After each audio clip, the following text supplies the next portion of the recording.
There's normally only two types of feelings towards these videos. Let's see which one you get. Hello players, come on in, we are back again. I'll just pause here for a second while all the likes and comments come flooding in. Oh, they've stopped. Okay, never mind. Hey, maybe the like button can be like our audience cheer button. Hit that button to cheer. Welcome to Sexy Tech. I am your tech jester Buzz Stringer. Are we relaxed now? Good. I am, anyway. The internet has a new play toy, and no, that's not me. I've always been around. It's called DeepSeek, and no, that's not a sex thing. Well, it is, but it's also a new AI. AI is like thinking when you can't be bothered to think anymore. Just type what you want to think about and it just does it for you. What a time to be alive. DeepSeek from some little-known AI lab in China just casually broke the entire Silicon Valley ego industrial complex by dropping 2 AI models that made OpenAI, Google, and Microsoft collectively crap their pants so hard that they went through all the toilet paper in California by wiping off $500 billion from Nvidia's market cap. Yeah. Oh, by the way, this show isn't for kids. Probably should have opened with that. But here we are. Some startup basically speed-ran AI development like a nerd on Adderall, and now every major tech CEO is screaming into their gold-plated stress pillows. DeepSeek isn't just good, it's stupidly cheap to train. While OpenAI's ChatGPT 4 cost like a 9-figure ransom to develop, DeepSeek trained its model for $5.6 million. And in like tech terms, it's pennies, really. That's less than what Google spends annually on ensuring YouTube still doesn't have a dislike button. I look forward to your comments or your dislikes. Silicon Valley's been telling us that AI costs billions. DeepSeek just showed up and said, well, maybe you're all just really bad at your jobs. And now everyone's scrambling to figure out how the hell China just speed-ran AI development using Meta's leaked homework, some spicy algorithm tricks, and a fraction of the GPUs. And OpenAI is coping harder than the guy whose NFT collection just got listed on eBay for $5. Sam Altman, who is the CEO of OpenAI, this was his response. It's easy to copy something that works, but hard to create something new. Oh, Sammy boy, that's so cute. Sounds a lot like something someone says right before they get body checked by the competition. Hey, maybe that's why he's called Sam Altman, because he's not in control, man. Oh, you're still here. Awesome. The fact that DeepSeek reverse engineered the best AI models on Earth in mere months should have been impossible, and yet here we are. Google's staring at its AI-generated glue recipes, and AI investors are starting to sweat.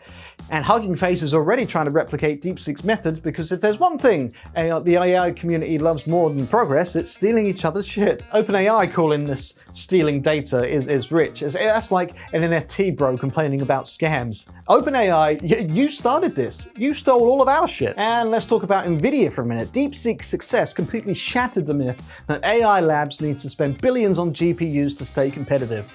For the past year, investors have been foaming at the mouth to buy Nvidia stock because the AI boom needed their chips. But DeepSeek just proved that you don't need to buy Nvidia's overpriced silicon if you know what you're doing. Nvidia's stock dropped so fast that you needed DLSS and FrameGen to see it happen in real time. I look forward to your comments. The company's GPU shovels for the AI gold rush strategy only works if everyone keeps lighting money on fire. But DeepSeek just rolled up with a gasoline-efficient AI, and suddenly Nvidia's looking more like the overpriced Supreme hoodie of the tech world. Maybe Jensen should take off the leather jacket of hubris and start selling something useful, like AI models that don't cost more than the GDP of some small countries. Of course, the real panic isn't just about Nvidia or DeepSeek. It's about the fact that AI just got democratized faster than anyone expected. OpenAI, Google, and Microsoft built their empires on the assumption that AI progress is a rich man's game. And DeepSeek just crashed the party like a free-to-play gamer rolling up with maxed out gear. So this is what happens when AI goes open source, cheap, and globally competitive. Silicon Valley loses its monopoly. You see all these AI giants, they weren't just building AI tech, they were building gated communities where only the richest players could afford entry.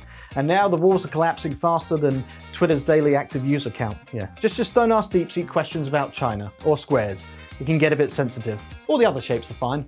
If you're watching this instead of playing Spider-Man 2 on PC, why? I'm just kidding. I am very happy you're here. And I'm happy with Sony. They have finally stopped being stupid a little bit.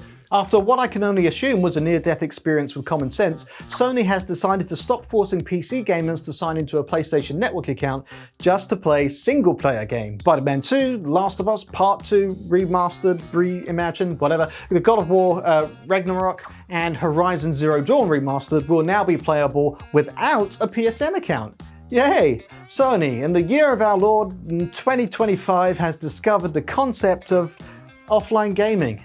Somewhere a Ubisoft executive is watching this and sweating nervously. Sony saw the pitchforks and torches and said, ah yes, maybe gamers don't want to create a PSN account just to play single-player games on their own hardware. Imagine that. So they realized people don't want DRM bullshit in a game that they already paid for. But there's a catch, because we can't have all the nice things. Sony isn't letting you just play in peace out of the goodness of their heart. Oh no, that would be far too easy. Why would they do that? Instead, they are trying to bribe you into logging in anyway. They are adding exclusive in-game content, outfits, resources, and other pointless digital trinkets that you can only unlock if you link your PSN account. Now we have micro data transactions. Great. Sure, we won't force you to sign in anymore, but if you want all the cool stuff, maybe just give us your data anyway. You can trust us, PSN is totally safe. We've never had a major data breach if you're under 14. But it will lock out trophies and friends list. I mean, do we care? I don't know. But this is PC gaming where mods exist. Achievements really don't mean anything, and if we want extra content, we'll download it illegally, just out of spite. Google, it's one of those search things that also has some maps, and it has reclassified the United States as a sensitive country. The US now shares a Google Maps VIP lounge with China, Russia, and Saudi Arabia, because nothing screams stability like a country that thinks a Bud Light and drag queens are an existential threat. This all happened because President Trump, yes, he's back like the sequel nobody asked for, he decided to rename the Gulf of Mexico into the Gulf of America. Google's internal team reportedly received an emergency P0 priority order, which means in tech terms, that means drop everything, this shit is happening now. Somewhere a Google engineer was in the middle of fixing an actual problem, like Google search suggesting that you eat glue, and then their boss ran in like, hey, forget that buddy, Trump wants his own ocean. And it's not just Mexico getting an identity crisis, Trump also wants to rename Mount Denali back to Mount McKinley. Yeah, make America great again by renaming a mountain after a dude who's been dead for 100 years. No, we should name it after modern people, like Mount Taylor Swift. I think I've seen that video online. AI might have been involved. It was Chinese AI, so it was censored. Now, why does this matter? Because Google's sensitive country classification isn't just a label. It means some information does get restricted, some things become harder to search, and geopolitics gets a little bit dumber. But don't worry, Google put out an official statement on X, formerly Twitter, formerly a functioning platform.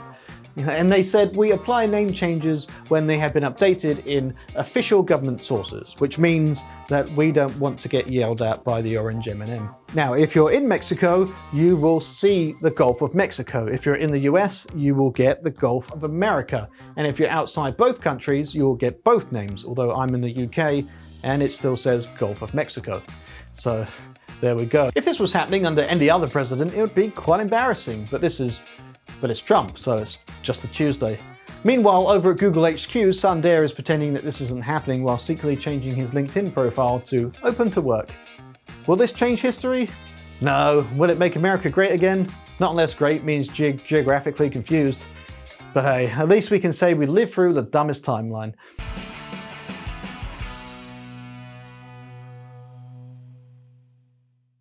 It's the end of the show. I'm genuinely happy that you made it this far. Don't tell the others, but you're my favorite. There's a whole additional story on Patreon. And now we read comments. If you leave a comment with Buy Me a Coffee, I'll read those. And as always, I read the first comment on the last video and some randoms. And the first comment on the last video was Wolframishai. Framishi? Okay, this is not the video I was expecting, but I hope Linus and Techno Jesus will make peace. That's translated, so I hope we got that as close as we can. But me too. Make peace or leave each other alone. But yeah, I'm pretty sure most people don't expect this video to be what it is, and I think I like it that way. Okay, Mazak. Oh. I couldn't have said it better myself. Alan Salavanian. Okay, I'm terrible with names. I do apologize. And it's just sad. I've noticed that the more GN has done these investigative reports, the less I've watched their channel. I wonder if they are losing OG viewers and feeling lots of pressure to keep making this new type of content to get new viewers and keep their channel growing. LTT should probably just ignore these videos, responding doesn't help. They could have maybe done something differently, but it is too late now, so why bother? Just try and do better in the future.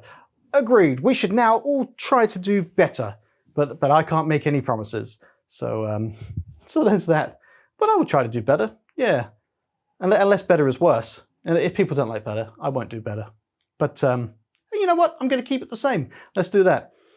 Jason Whitmer, YT, I'm guessing it's a YouTube channel. Damn, this tech is really sexy. I'd try. And sometimes it works. Caleb Pipette. These types of channels are just pure leeches, man, making drama worse for just a few clicks on their tiny channels. Hey, that's not the only thing that's tiny. Okay, time to leech off other things I can find on the internet. Stay sexy and be excellent to each other. I made an entire belt just out of watches. That was a waste of time.